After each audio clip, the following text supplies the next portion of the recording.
Coronavirus, la pandemia. ¿Cuáles son los síntomas? ¿Cómo se transmite? ¿Qué puedo hacer para protegerme y prevenir la propagación de la enfermedad? Nuevo padecimiento que ha encendido las alarmas de los sistemas de salud. Coronavirus, la pandemia. En fin de semana también tenemos programa. Es un programa especial porque hacemos una recapitulación de lo que le hemos presentado aquí a lo largo de la semana, por si usted no tuvo oportunidad de sintonizarnos. Y vamos a empezar, como todos los fines de semana, con el recorrido que hacemos hasta Ginebra, Suiza. El informe más reciente de la Organización Mundial de la Salud. Es nuestra compañera Verónica López quien lo presenta. Hola, ¿qué tal? Buenos días, Belén. Buenos días a todo el auditorio de Canal 44. En las últimas 24 horas se han notificado 464.000 nuevos contagios y 8.500 muertes. El total de casos desde el inicio de la pandemia supera los 233 millones, de los que 4,7 millones han fallecido. El foco sigue puesto en la estrategia de vacunación que ha conseguido frenar la incidencia. Pero según los datos de la Organización Mundial de la Salud, tan solo 15 países de África han logrado la vacunación completa del 10% de la población, una meta que ya han superado el 90% de los países ricos. De los 6.200 millones de vacunas administradas en el mundo, solo el 2% ha llegado a África, donde apenas un 4% de la población ha recibido la pauta completa. Contrasta con los porcentajes de otras regiones como Europa o Estados Unidos, que ya tienen completamente vacunados a más de la mitad de sus ciudadanos. La OMS exige que todas las promesas de donaciones por parte de los países ricos se materialicen pronto y pide a las farmacéuticas que se hagan públicos sus planes de distribución y que prioricen a las naciones pobres. También los países de América Latina y el Caribe han reclamado una distribución más equitativa de las vacunas. Advierten sobre el peligro que representan las nuevas variantes para el continente americano, que es el más afectado en términos de contagios y muertes. Durante la sesión extraordinaria de la Organización de Estados Americanos, el director general de la Organización Mundial de la Salud, Tedros Adhanom Ghebreyesus, consideró que la lección que deja la COVID es clara y vio la cooperación mundial como la única manera de hacer frente a una amenaza global. Por su parte, Médicos Sin Fronteras, en un intento de buscar alternativas, ha pedido a la farmacéutica francesa Sanofi que ceda su recién abandonado proyecto de vacuna con ARN mensajero al Centro Internacional de Desarrollo de estos fármacos que la OMS inauguró este año en Sudáfrica. Reportó desde Europa Verónica López para el programa Coronavirus, la pandemia. Esta semana dedicamos un programa completo a hablar de pacientes con cáncer en tiempos de COVID. Sin duda alguna, una gran preocupación, dado que pacientes tienen mayor riesgo de complicación al tener COVID-19 y al mismo tiempo luchar contra el cáncer. Los pacientes con algún tipo de cáncer viven bajo incertidumbre, preocupación y miedo. 21 meses han transcurrido y su situación se vio afectada con la llegada del virus SARS-CoV-2. La combinación imperfecta coronavirus-cáncer, el riesgo de padecer el virus y agravarse en estos pacientes es mayúsculo. En ellas y en ellos, las infecciones son latentes con este patógeno y el riesgo es más grave. De acuerdo con la Sociedad Americana de Cáncer, se debe a que el cáncer y los tratamientos pueden debilitar el sistema inmunitario. Este es un grupo de órganos, tejidos y células que trabajan en conjunto para resistir y combatir infecciones, las cuales se propagan a otras partes del cuerpo en riesgo de un desenlace fatal. El detectar a tiempo cualquier tipo de germen en pacientes con cáncer es fundamental. Sin embargo, con el cierre de consultas, intervenciones, terapias alternativas, falta de medicamentos y de una atención integral durante más de un año, la salud de un porcentaje alto de pacientes con cáncer a nivel mundial se vio afectada. Los principales tipos de gérmenes que pueden causar infecciones son bacterias, virus, protozoos, algunos de los cuales actúan como parásitos y hongos que combinados con SARS-CoV-2 son una bomba de tiempo. Alguna parte del cuerpo de las personas con cáncer pueden presentar infección, señala la Asociación Americana de Cáncer, como es la piel y las membranas mucosas en el interior de la boca, la vagina y los intestinos, el sistema digestivo, boca, esófago, estómago e intestinos, los pulmones y las vías respiratorias, senos y garganta, el sistema urinario, vejiga y riñones, y el sistema nervioso, cerebro y médula espinal. Parte también fundamental en que se ha descrito a nivel internacional que la COVID-19 inflama y afecta en poco tiempo. Las y los pacientes con cáncer que reciben tratamiento como quimioterapia y el trasplante de médula ósea debilitan el sistema inmunitario. Al parecer, están en riesgo de tener una protección total con las vacunas. En cambio, en otros tipos de tumores se ha visto beneficios con los biológicos COVID-19. En este caminar con la pandemia COVID-19, las personas con algún tipo de cáncer deben aún tomar precauciones especiales.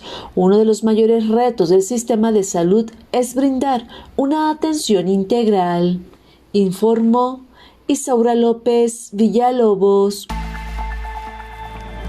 La charla esta semana fue con la oncóloga Arcelia Varela Ortiz. Destaca que los diferentes tipos de medicamentos para tratar a pacientes con cáncer dependerá también del buen historial clínico de un paciente y de sus antecedentes genéticos. El screening anual, ese chequeo médico que todos sabemos que tenemos que hacernos con nuestro médico familiar de inicio, si tenemos una historia de herencia familiar de, no sé, cáncer de mama, de ovario, de algo, siempre tenemos que tener la curiosidad de preguntar de qué viven y de qué mueren los integrantes de nuestra familia. Estos datos son importantes. Una historia clínica bien elaborada, y segura estoy que nuestros licenciados en medicina lo hacen muy bien. Ellos llevan oncología con nosotros en la carrera de medicina. Ellos saben detectar esto. Esos cánceres silenciosos también se pueden encontrar si nosotros hacemos completo este screening médico, si complementamos bien esos exámenes de sangre que llamamos mal generales, pero que en realidad nos dan una panorámica del estado de salud de una persona muy completa. Con una biometría hemática nosotros podemos saber muchas cosas del estado de salud de una persona con una química sanguínea, y ya que si pedimos algún antígeno específico, ahorita que todas las personas comprendemos el concepto de antígeno, se nos facilita mucho.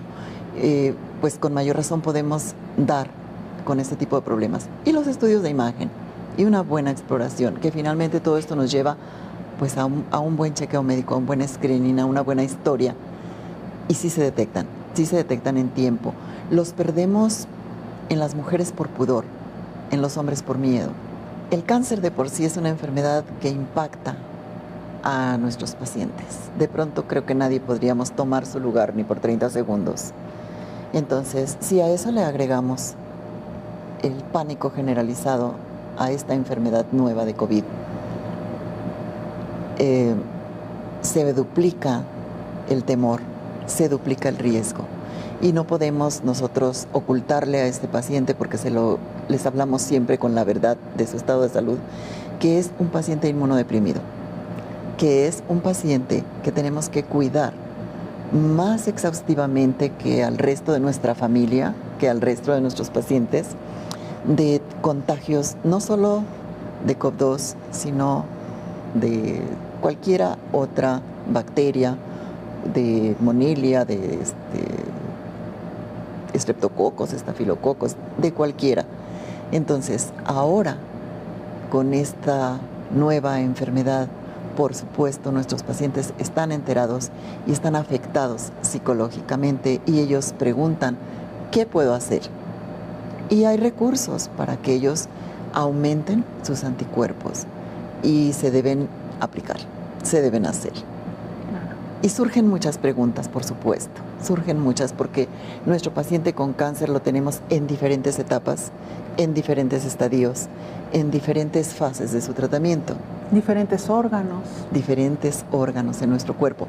Entonces, pues cada uno de ellos es muy, muy especial la forma en la que vamos a revisar su historia, en la que vamos a revisar su estado actual de salud y cómo podríamos incidir en mejorar este sistema inmune. Claro. Doctor, ¿es diferente el manejo de un paciente con cáncer cuando enferma de COVID del resto de los pacientes? No, no hay diferencias significativas tampoco en el manejo de medidas de prevención. En el manejo de medidas de prevención, este paciente debe de tener las mismas medidas que el público en general. Hay que mantener la distancia de 1,5 metros, hay que usar cubrebocas, si se puede mascarilla, hay que lavarse las manos, hay que usar gel solamente por 2 o 3 ocasiones y después agüita y jabón. Esto es muy importante. Pero si ya enfermamos, a mí me gusta ser positiva y me gusta recordar que no todos los pacientes que enfermamos de COVID vamos a tener un COVID grave. ¿O un desenlace fatal? O un desenlace fatal. O junto, un COVID grave, muy grave y un desenlace fatal. Muchos pacientes de ellos, un porcentaje muy alto, un 8.2 de este grupo de pacientes, no lo va a sufrir. Entonces, primero, ¿qué tenemos que hacer? Bueno, vigilar nuestros pacientes. Vigilar que su oxigenación esté adecuada, que sus curvas de temperatura tengan la tendencia a la disminución en el periodo que nosotros consideramos que esta enfermedad debe remitir con sus cuidados generales y su tratamiento adecuado. ¿Tenemos excepciones? Sí. ¿Es un paciente comprometido? ¿Es un paciente deprimido? ¿Es un paciente de riesgo más que la población general? Sí. Sí puede evolucionar de tener un COVID asintomático, un COVID leve, a una enfermedad severa o inclusive llegar a fallecer por esto. El mismo riesgo que tiene la población general si es que no hablamos de afectación pulmonar previa, de afectación cardiológica previa, porque entonces nuestros riesgos podrían aumentar. ¿Qué podemos hacer? Cuidarlos, vigilarlos. Si somos su cuidador, si somos su asistente, pendientes de sus citas, de sus chequeos médicos, de sus exámenes. Y el oncólogo sabrá el momento en el que puede decirle, ya pasó tu riesgo, tu cuarentena de 14 días como todo el mundo, y ya estás libre, hay que continuar cuidándose. Si sí se aplicó una vacuna, si no se la aplicó, porque todos sabemos que podemos tener las 2 dosis que nos protegen, y nos protegen mucho de tener una enfermedad grave, y podemos cursar con esta enfermedad leve, pero si no la tenemos, hay que buscar tenerla. Hacemos nuestra primera pausa, regresamos con mucho más.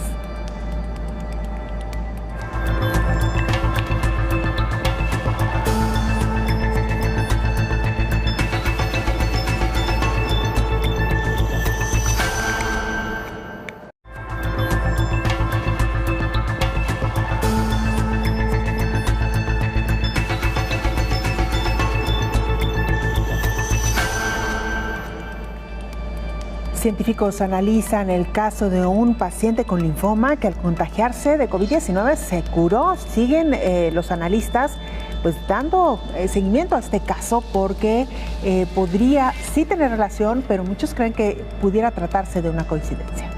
Al inicio de este 2021, a un año de la llegada de la pandemia por la COVID al mundo, se dio a conocer y se publicó un caso que hasta el momento no se ha repetido. Se trata de un paciente con linfoma de Hodgkin que al enfermar con COVID, su cáncer desapareció. El caso se publicó en el British Journal of Hematology, en donde se detalla el caso clínico que se trata de un varón de 61 años con inflamación de los ganglios y pérdida de peso. Recibía hemodiálisis por insuficiencia renal terminal después de un trasplante renal fallido. Se le diagnosticó un linfoma de Hodgkin, clásico en estadio 3. Poco después de este diagnóstico, ingresó con dificultad para respirar y se le diagnosticó neumonía por SARS-CoV-2, confirmado por PCR. Su evolución fue satisfactoria, ya que después de 11 días fue dado de alta para continuar su recuperación en casa. No se administraron corticosteroides ni inmunoquimioterapia. 4 meses después, regresó a su chequeo por el linfoma, pero la inflamación de los ganglios se había reducido y un estudio de imagen reveló una remisión generalizada del linfoma. Al reportar el caso, los médicos comenzaron a detallar varias teorías o hipótesis. Una de ellas es que la infección por SARS-CoV-2 desencadenó una respuesta inmunitaria antitumoral. Las citocinas inflamatorias producidas en respuesta a la infección podrían haber activado células T específicas con antígeno tumorales y células asesinas naturales contra el tumor. Según los científicos que analizaron el caso, al parecer, el SARS-CoV-2 lo habría curado del linfoma, informó Rocío López Fonseca. La oncóloga Arcelia Varela Ortiz, quien nos acompañó esta semana en uno de los programas, insistió a quienes hoy por hoy padecen cáncer, han librado la lucha contra el cáncer, que acudan a vacunarse. Este paciente en especial está recibiendo medicamentos para disminuir la respuesta de su sistema inmune. Pudiese ser que el médico decidiera esperar un poquito para poder aplicar la vacuna y que tuviera una buena respuesta.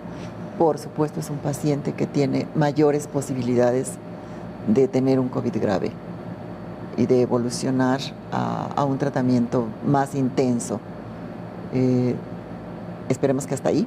Claro. Esperemos que hasta ahí y que tengan buena respuesta, pero el paciente trasplantado está recibiendo inmunodepresores. Exacto. Que es exactamente lo que nosotros en este momento no desearíamos. Les preocupa la escasez de vacunas. Ahorita ya no tanto, ya tenemos mayor apertura, pero al inicio esto es lo que más preocupaba a los pacientes. Ellos se saben sensibles, se saben sujetos de riesgo. Ellos quieren vacunarse, mis pacientes quieren vacunarse. ¿Sí? Otros pacientes no, otras personas no, pero en oncología nosotros hablamos con los pacientes, nosotros les decimos que es una buena manera y ellos consideran a veces la quimioterapia como una vacuna. Entonces de pronto están bien identificados con estos procesos. Les hablamos de la vacuna de la influenza, de que deben protegerse. Les hablamos de que si ya se la pusieron, si están protegidos de vacuna antineumónica, los que les toca, porque necesitamos reforzar su sistema inmune. Entonces, todo este trabajo que se hace con ellos desde el primer día que llegan al Instituto de Cancerología, desde el primer día que llegan con un oncólogo, tiene frutos positivos, porque ellos no la rechazan. Tienen dudas, muchas dudas, y preguntan sobre ellas. Pero no están programados para no vacunarse.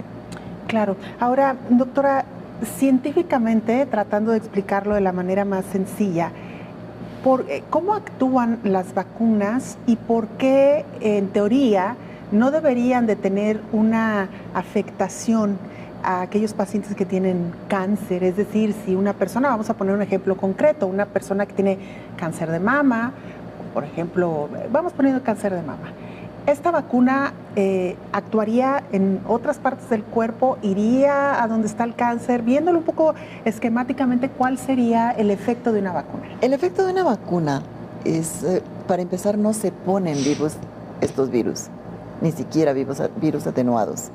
Entonces, son partículas de esa espícula viral que van a estimular a las células de nuestro sistema de defensas, así en una situación amplia.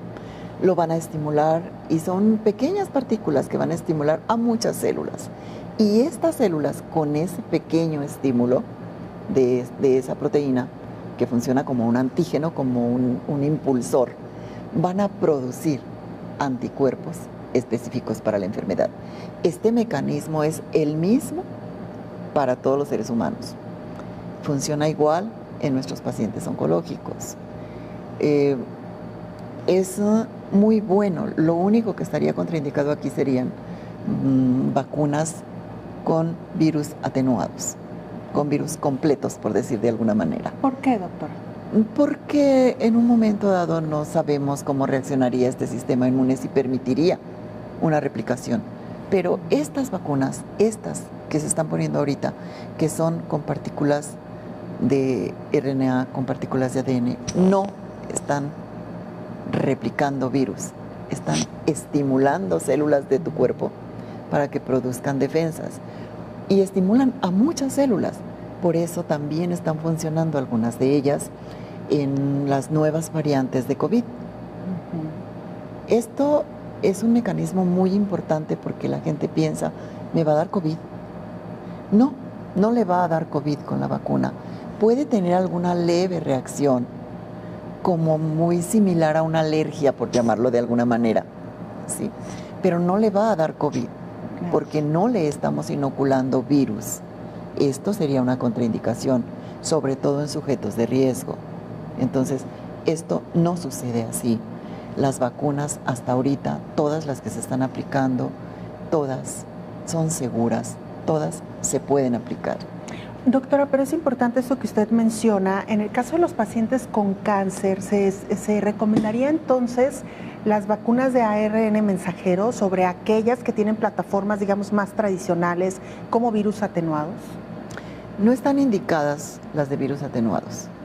Sí recomendamos que se pongan la vacuna de la influenza, pero hay estudios que nos dicen que de alguna manera también se están protegiendo con este estímulo de células de defensa por vacuna de COVID, también está disminuyendo la incidencia de influenza.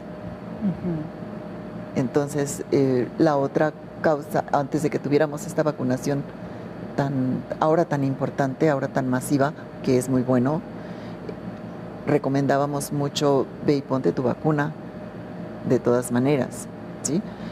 ¿Por qué? Porque si vas a lidiar con una enfermedad de SARS-CoV-2, que no se sume ahí una influenza, que no se sume ahí una bacteria.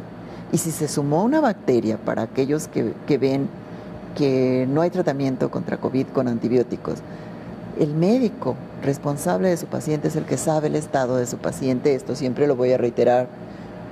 Si hay una bacteria, hay que quitarla para que no agrave el cuadro neumónico. En esos casos es cuando nosotros vemos que el paciente puede estar manejado con un antibiótico por un periodo de tiempo. Definitivamente sí hay que vacunarse.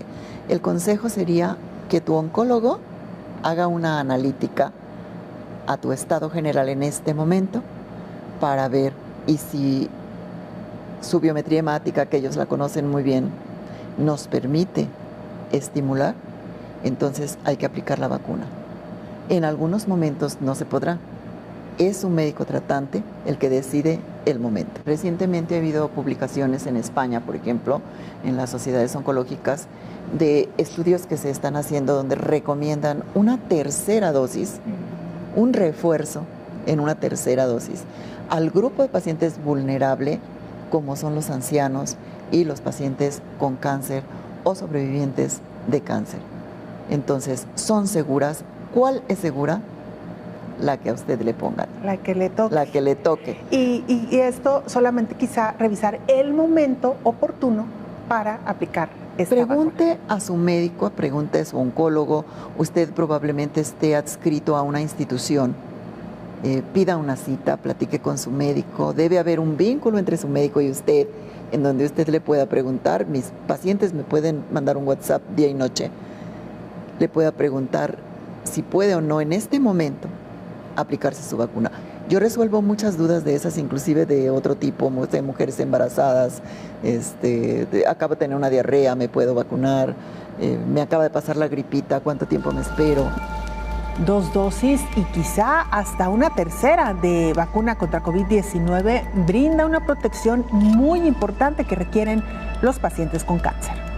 Las vacunas contra COVID son tan efectivas y seguras para las personas con cáncer como para las que no lo tienen, sugieren nuevos estudios. Los pacientes con cáncer tienen una respuesta inmunitaria protectora adecuada a los pinchazos, sin más efectos secundarios que la población en general, según la Sociedad Europea de Oncología Médica. Un análisis de 3.813 participantes con antecedentes de cáncer activo o pasado en un ensayo controlado aleatorio de la vacuna BioNTech-Pfizer muestra que los efectos secundarios más comunes de la vacunación fueron tan leves y ocurrieron con una frecuencia similar como en el ensayo general con una población de más de 44,000 personas. Otro estudio encontró que una vacuna de refuerzo podría mejorar la respuesta inmune al coronavirus en pacientes con cáncer que no tienen la protección suficiente después de una segunda vacuna. En el estudio se inscribieron alrededor de 800 pacientes de varios hospitales de los Países Bajos, que luego se asignaron a 4 grupos: los que no tenían cáncer, los que tenían cáncer tratados con inmunoterapia, los que tenían cáncer tratados con quimioterapia y los pacientes con cáncer tratados con una combinación de quimio e inmunoterapia. Los investigadores midieron sus respuestas a la vacuna de dosis de ARN mensajero de Moderna. Luego de 28 días después de la aplicación de la segunda dosis de la vacuna, se encontraron niveles adecuados de anticuerpos contra el virus en la sangre en el 84% de los pacientes con cáncer que recibieron quimioterapia, el 89% de los pacientes que recibieron quimio-inmunoterapia en combinación y 93% de los pacientes con inmunoterapia sola. El estudio concluyó en que es importante que los pacientes con cáncer completen el programa de 2 dosis para que puedan desarrollar suficientes anticuerpos contra el coronavirus, informó Rocío López Fonseca. Hacemos una pausa, regresamos con mucho más.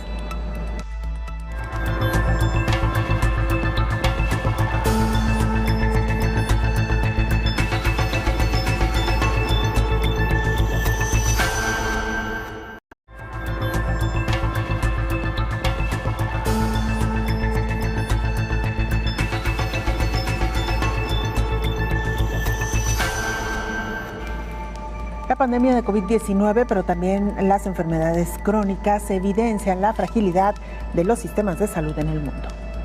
La COVID vino a revelar lo que ya el sector salud sabía. Las enfermedades crónicas están presentes en un alto porcentaje de los mexicanos.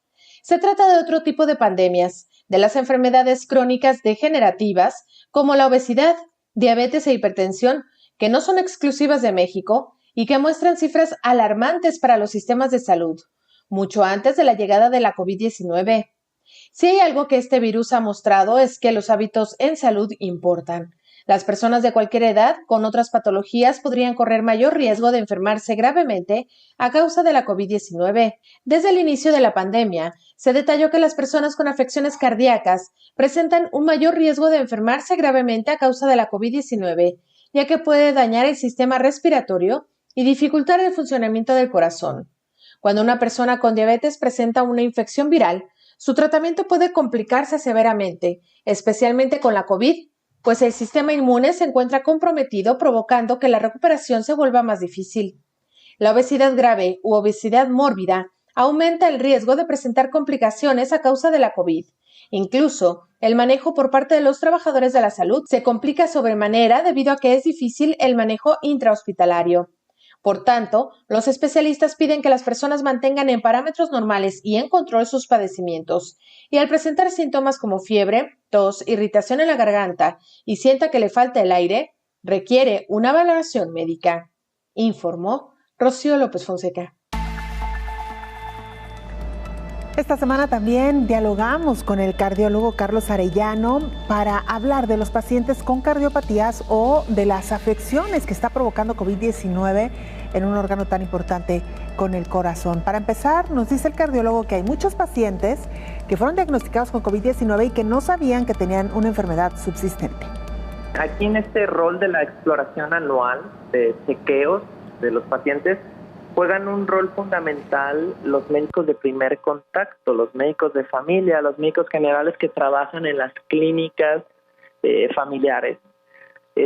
Muchos de las guías clínicas de tratamiento nos hablan de que nosotros, específicamente en mi área como cardiólogos, tenemos que buscar en los pacientes datos de alarma o datos que sean preclínicos, datos que me puedan decir a mí que estos pacientes pueden llegar a desarrollar alguna secuela por las enfermedades crónicas.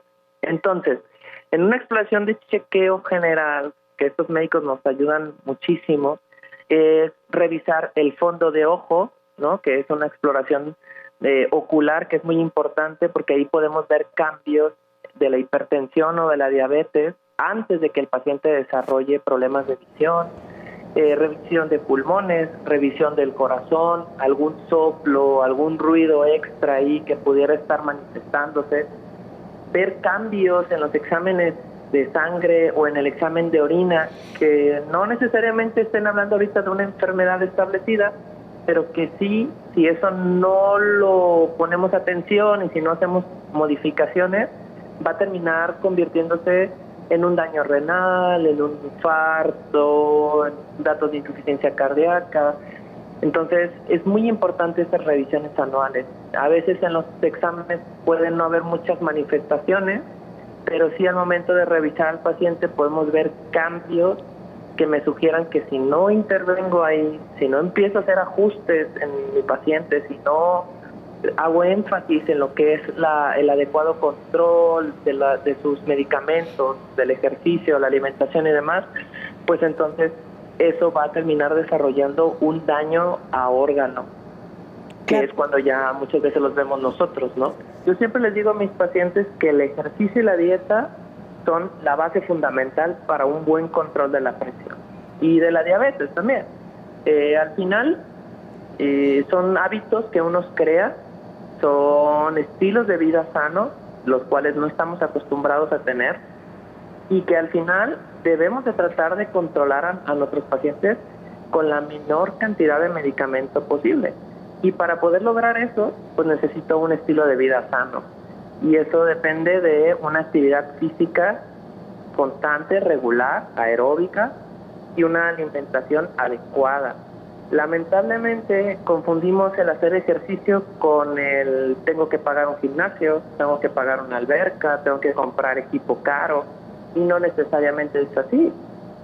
Una dieta significa no voy a volver a comer sal, no voy a volver a comer azúcar, y tampoco va por ese lado. Yo creo que al final se trata de crear conciencia, saber en qué situaciones estoy fallando, sobre todo de mi alimentación o del sedentarismo o el poco ejercicio que hago, y a partir de ahí hacer ajustes, por pequeños que sean los ajustes, para que yo irme acostumbrando a un nuevo estilo de vida, van a tener un impacto directo en el desarrollo de las enfermedades. Claro. Doctor, ¿cuánto es lo que tendríamos que hacer de ejercicio diario para ayudarle a nuestro corazón a trabajar mejor? Lo recomendado por las guías es entre 30 y 35 minutos de ejercicio constante, aeróbico, porque al final mucha gente me dice, es que yo en mi trabajo camino mucho. Yo en mi trabajo pues tengo que subir y bajar escaleras para llegar a mi oficina. Y eso lo consideran ejercicio. Y lamentablemente no es así. ¿Por qué? Porque en esos intervalos de tiempo laboral, pues yo llego, me paro, me siento, descanso. No me da tiempo de activar en el cuerpo toda la vía aeróbica, que es la que al final de cuentas va a tener el beneficio en el cuerpo. Entonces, hay que dedicar específicamente en el día 30-35 minutos de caminata. La verdad es que no se necesita mucho más y con eso empezamos a crear modificaciones. Aquí lo más importante es mantenerse muy bien en control de su enfermedad de base. Al final, muchas de las cosas como van a evolucionar durante el COVID, pues son desconocidas, ¿no? Tenemos, y creo que todo el mundo nos ha tocado ver pacientes positivos de COVID que han tenido prácticamente ninguna manifestación o han sido manifestaciones muy leves, malestar general, un poco de fiebre, un poco de dolor de garganta, pero luego también tenemos los casos más catastróficos y lamentablemente no sabemos cómo va a evolucionar cada persona. Entonces, si yo me conozco ya con una enfermedad previa establecida, sobre todo si es cardiológica o pulmonar, pues obviamente debo de tener mucho mayor cuidado. Y eso pues incluye las medidas de cuidado general para COVID, que tanto se han mencionado en todos los medios y que tanto conocemos, pero también el tener cuidado sobre todo de no descuidar mis enfermedades de base, no soltar mis medicamentos, mantenerme pues con mi alimentación bien cuidada, limitar este contacto con otras personas que pudieran llegar a tener riesgo. Entonces, básicamente es reforzar los cuidados que ellos ya saben y que deben de tener con sus enfermedades de base. La vacuna, doctor, en pacientes hipertensos, en pacientes con alguna cardiopatía, seguramente sus pacientes le preguntan, ¿debo o no vacunarme? Totalmente. Yo creo que todo mundo deberíamos de vacunarnos. Yo no conozco a una persona que no debería de vacunarse. Al final no tiene ningún impacto en nuestros tratamientos o en nuestras enfermedades, impacto negativo me refiero, y por el contrario, ¿no? Yo creo que el hecho de tener una protección contra una enfermedad que apenas estamos conociendo, que todavía a estas alturas todavía hay muchas cosas nuevas y con tantas mutaciones, con tantos cambios, que al final no sé si me da a mí cómo voy a evolucionar. Entonces, vacuna para todos. Claro, porque nos han llegado algunos comentarios, doctor, de pacientes hipertensos, pacientes con alguna cardiopatía, que tienen un poco de preocupación ante la reacción de una vacuna en el marco, en el contexto de su enfermedad. Creo que al final se ha creado mucha psicosis con la cuestión de los efectos secundarios de las vacunas. Creo que al final todas las vacunas, todas y cada una de las vacunas, me nombres la que me nombres, puede llegar a tener efectos secundarios. Todo medicamento que yo le dejo a un paciente, corro el riesgo de que tenga un efecto secundario no deseado. Incluso, y esto es algo que a mí siempre me decían en la universidad, hasta dejarle agua natural a un paciente en exceso puede llevar a traer un efecto secundario. Estas vacunas, pues en teoría tienen un perfil de seguridad bastante alto. Puede ser que me toque una reacción secundaria, pues sí, pero la verdad es que los porcentajes o la cantidad de personas que están teniendo reacciones secundarias a las vacunas pues es muy bajo, afortunadamente, como en la mayoría de las vacunas. Yo creo que más de alguno, con alguna de las vacunas de la influenza, pues también se ha llegado a sentir bastante mal. Pero pues son reacciones del cuerpo porque está creando defensas, ¿no?, para protegernos de una enfermedad tal cual. Entonces, pues sí, es normal sentir un poco de miedo, yo lo puedo entender, pero definitivamente mi recomendación para todos los pacientes que me lo han preguntado es sí, sí y sí a la vacuna. En el sur del continente, en Argentina, específicamente está nuestro compañero Javier Castro, corresponsal de la agencia EFE, y nos presenta el siguiente informe. Hola, ¿qué tal? Buenos días, Belén. Buenos días a todo el auditorio del Canal 44. En los próximos días, Argentina habrá vacunado a la mitad de su población con 2 dosis. Actualmente, más de 21 millones de argentinos cuentan con la pauta completa de vacunación. Además, 29 millones y medio de personas tienen al menos una dosis, una cifra equivalente al 65% de la población. Esto fue posible gracias a la llegada cada vez mayor de vacunas procedentes del exterior, superando las 68 millones de dosis en total. Este buen ritmo de vacunación permitió relajar la mayoría de las restricciones en todo el país. La semana pasada, el Gobierno Nacional anunció que la mascarilla no será obligatoria en espacios públicos a partir del próximo 1 de octubre. Los comercios ya no tienen límite de aforo y también se ha aumentado el número de asistentes a los espectáculos públicos. Mientras tanto, los colegios cuentan con presencialidad completa en los niveles de primaria y secundaria. Algunos distritos, como la provincia de Buenos Aires, anunciaron que se realizarán clases los sábados para recuperar contenidos educativos. Asimismo, las fronteras comenzarán a abrirse paulatinamente para aquellos turistas que estén vacunados con 2 dosis. De hecho, este mismo lunes, Argentina reabrió sus 2 principales pasos terrestres con Brasil y con Chile, como parte de una prueba piloto de ingreso seguro para turistas extranjeros. Las autoridades migratorias ya anunciaron que con el tiempo se irán abriendo todos los demás pasos fronterizos.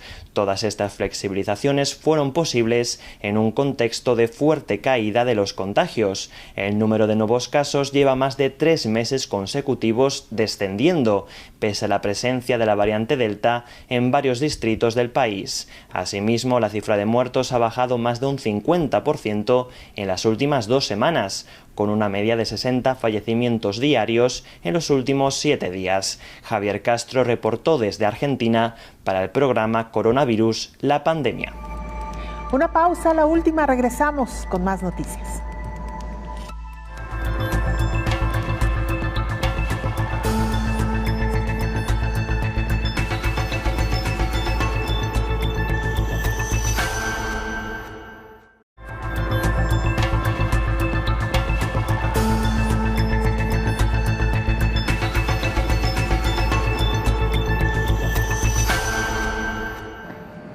Esta semana también dedicamos uno de nuestros programas a hablar de lo peligroso que se ha convertido hoy por hoy la automedicación. Si siempre es peligroso, bueno, en tiempos de COVID se llama particularmente la atención a los pacientes para no automedicarse. Aumentan, por cierto, los casos de sobredosis de ivermectina en Estados Unidos.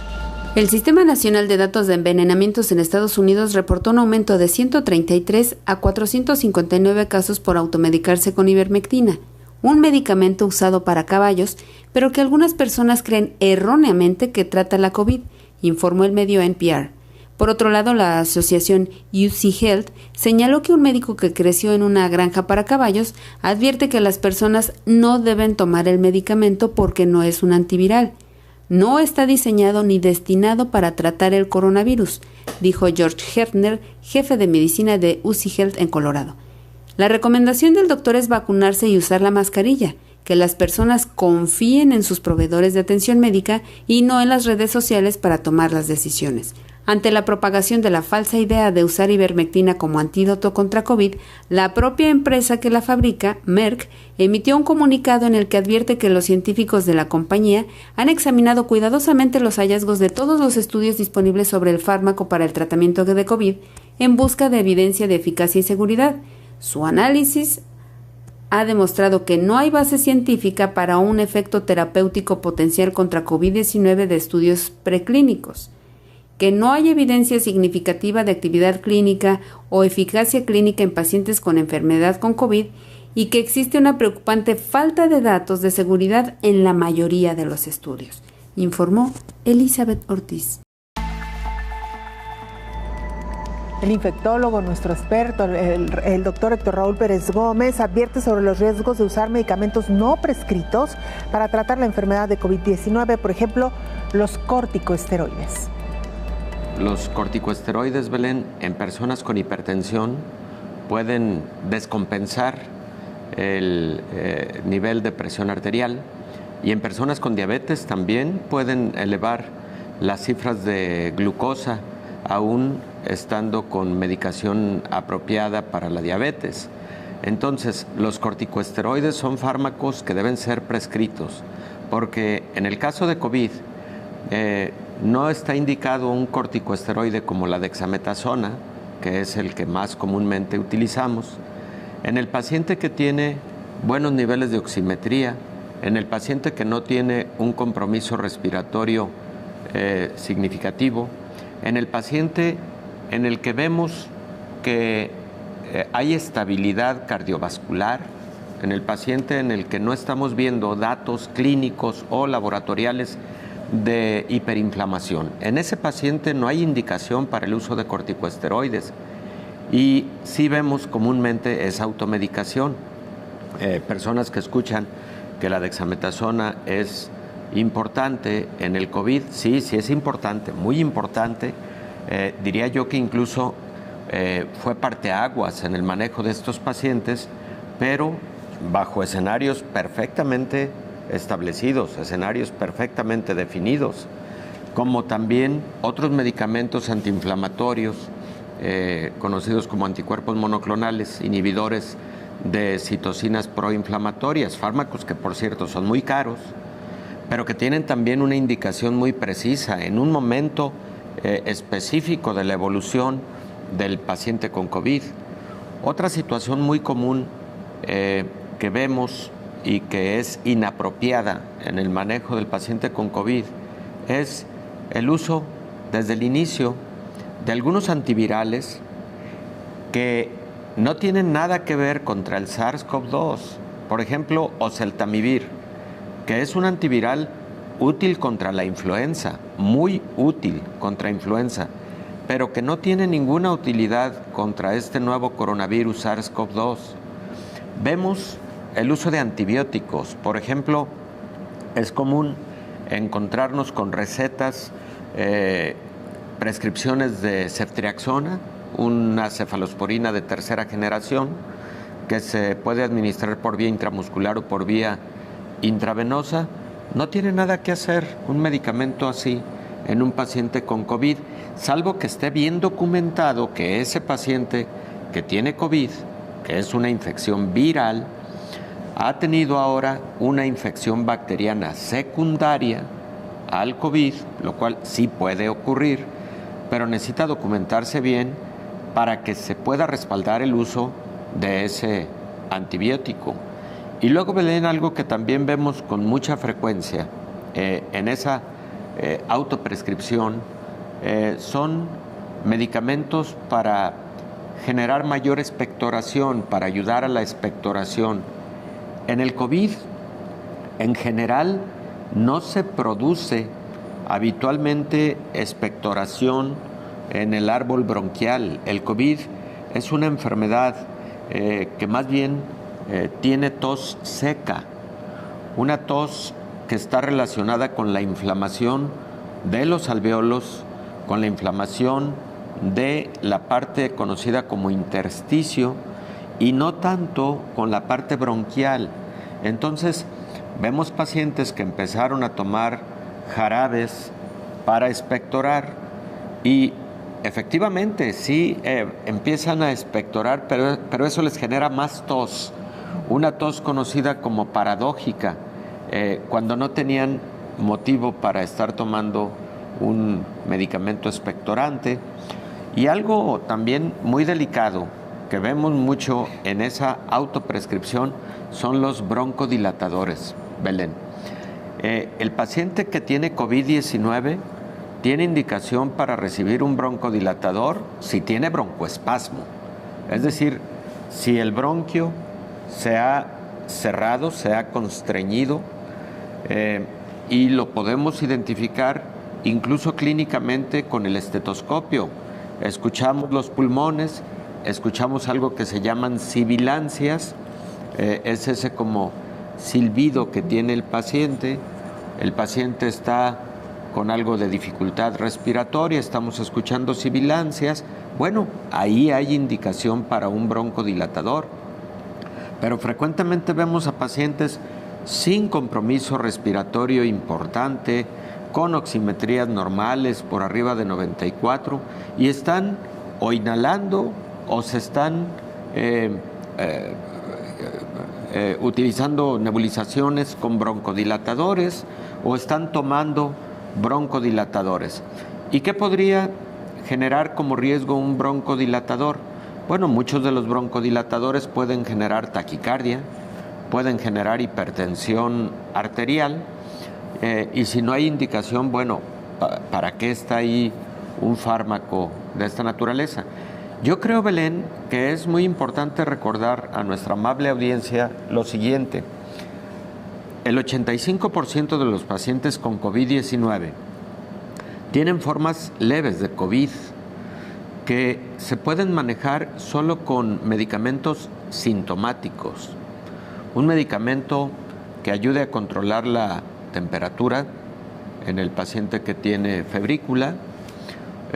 Podemos utilizar medicamentos para descongestionar la vía aérea superior, por ejemplo, vasoconstrictores nasales, a veces antihistamínicos si el paciente tiene un cuadro clínico caracterizado por mucho estado tipo gripal.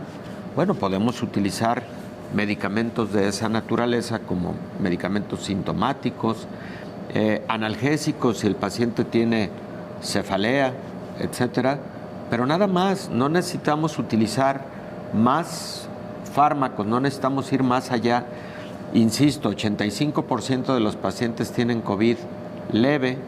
El paciente que empieza a tener ya tos o que de tener 94 o más de oximetría empieza a tener una reducción de su oximetría a 91, 92, 90, ese es un paciente que está evolucionando a gravedad, es un paciente al que hay que someter a exámenes de laboratorio para definir si tiene hiperinflamación, es un paciente al que hay que someter a estudios de imagen y en base a esto decidir si vamos a ir a una nueva etapa terapéutica que incluya corticosteroides, que incluya anticuerpos monoclonales, por ejemplo. Antes de despedirnos, vayamos a Honduras. Nuestra compañera Naomi Mesa, corresponsal y reportera de STV Telebásica, nos presenta el siguiente informe. Un saludo para ti, Belén, y para toda la audiencia de Canal 44. La ministra de Salud, Alba Consuelo Flores, informó que se están implementando alianzas estratégicas con las iglesias y con otros grupos prioritarios con el fin de acercar la vacuna del COVID-19 a la población hondureña en espacios seguros y accesibles, porque el fin de la Secretaría y del Gobierno es priorizar y proteger la vida de los hondureños. Siguiendo con las jornadas de vacunación contra el COVID-19 que se siguen dando en el país, ya se han inmunizado a más de 3.042.472 con la primera dosis y 1.992.167 con la segunda dosis, siendo un total de 5.034.639 de hondureños ya vacunados. De igual manera, se han recibido un total de 7.149.017 vacunas, mismas que se han adquirido a través de diferentes mecanismos. El viceministro de Salud, el doctor Freddy Guillén, manifestó que este lunes se dio inicio a la vacunación contra el COVID-19 de los adolescentes mayores de 12 años residentes en 46 municipios del país. También dijo que las vacunas tienen sus propiedades y además su manejo técnico. Y si hay personas que son expertas en el manejo de biológicos, es el programa ampliado de inmunizaciones de la Secretaría de Salud, expresó el funcionario. Añadió que se tiene la cadena de frío para almacenar más de 5 millones de vacunas a menos de 20 grados centígrados. Además, se ha fortalecido el sistema de ultra baja temperatura en sectores importantes de Honduras.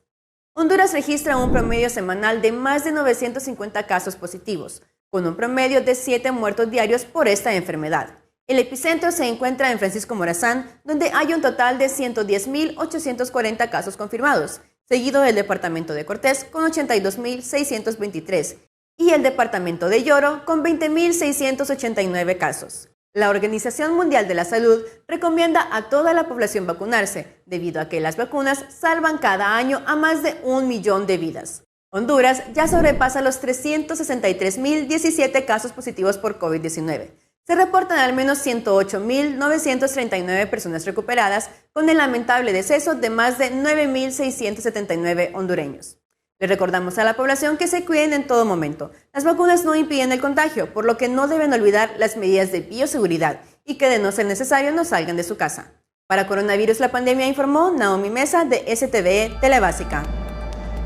Nos vamos. Muchas gracias por habernos acompañado. Que tenga un excelente fin de semana.